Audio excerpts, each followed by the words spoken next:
Kia ora, Shona Fordyce, ni Crengle from Oraka originally, and now I live in Waihopai, Kāhui, and I was born and bred out here, and I lived for 16 years. I'm Roy Crengle. I was born and bred out here. I went to school here. I now reside in Kāhui.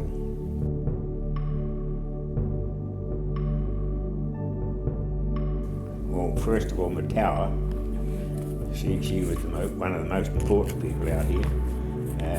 Then there was local residents like Fanny Mackay, Nanny Davis, Benny Davis, all Maoris, and they all, and Pat Bowsham, they all treated us, the children of the day, as part of their family. I mean, if you could go into any one of their houses and be just treated like one of their children.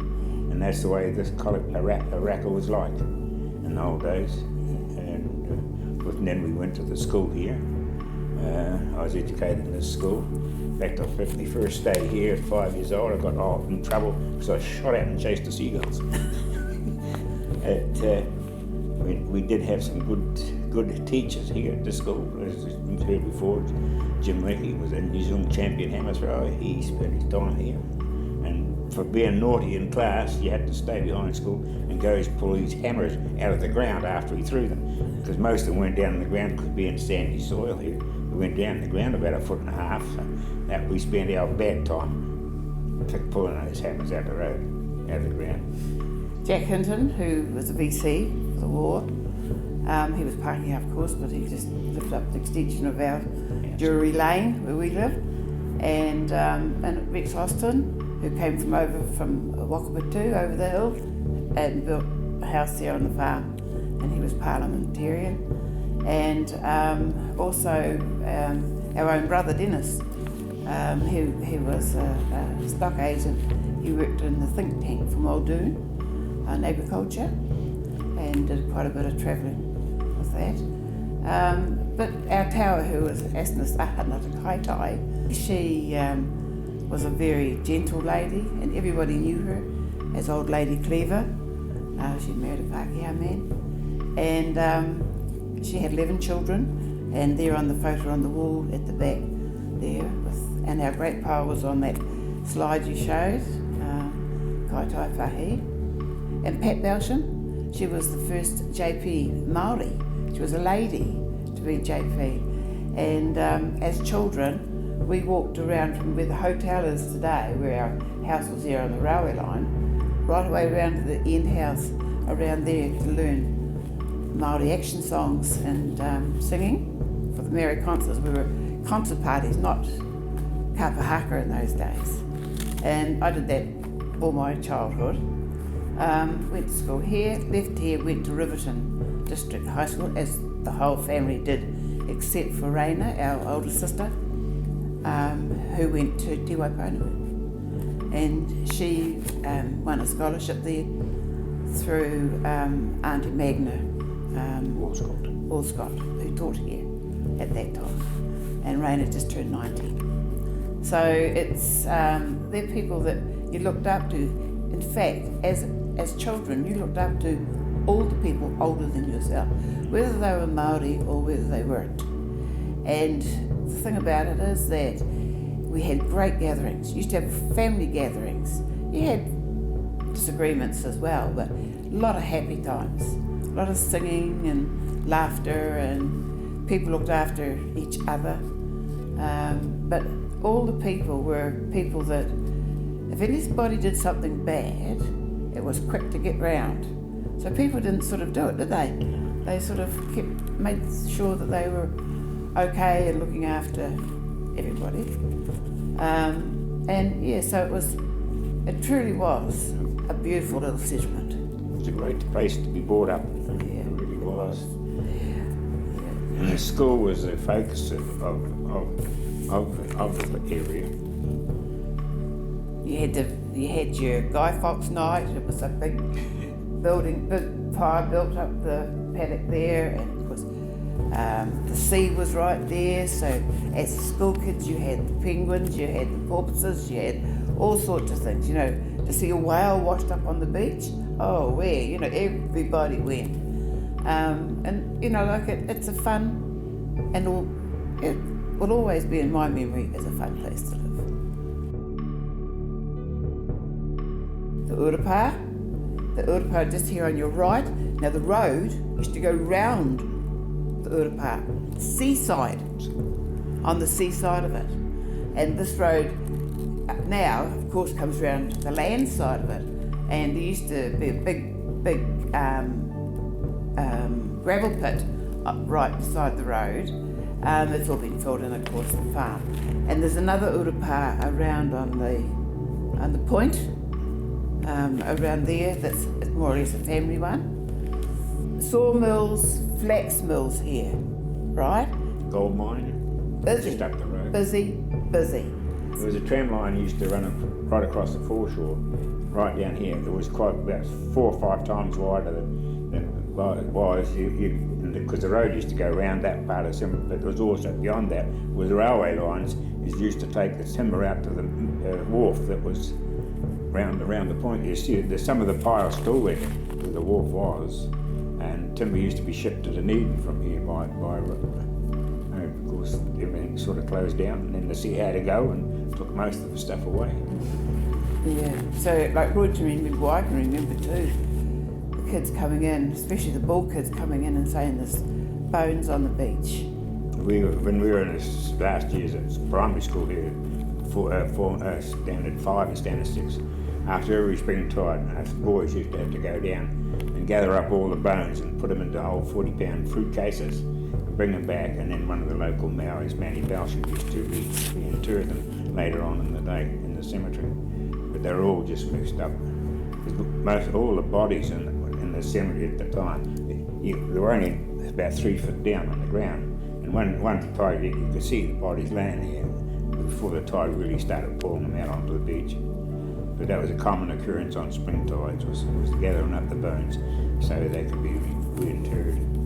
But they're all just mixed up. You didn't know who was who. They were just put in the boxes and buried. And the Urupā was, I hated it because I was scared of it. It was big old trees and the little picket fences. It was quite a big Urupā actually, and we're going to get into that during the Urupā visits. We started with Wakapatū, and getting the names, because our family have tupuna in Wakapatū as well as out here. Maikanera was our other Kaumātua. So, we all worked together, but this here was our school, and we made it into our marae, and it's a beautiful place. So, there's probably lots of other prominent people, but it was a mixture of Māori and Pākehā. And no one cared. I can remember one time having a Maori fight, Maori against a Pākehā fight, but my cousin got his father's empty gun out, and they got the police. And we laugh about it now, but it was a bit frightening at the time, because it was quite serious as far as because you never ever taught Māori, never. Well, you weren't allowed to speak Maori when I was a child. You just didn't do it. They called us in, didn't they, to sing? We were always the ones to sing.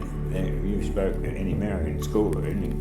When I was at primary school or at high school, you were told that you weren't allowed to. That's not the language of New Zealand.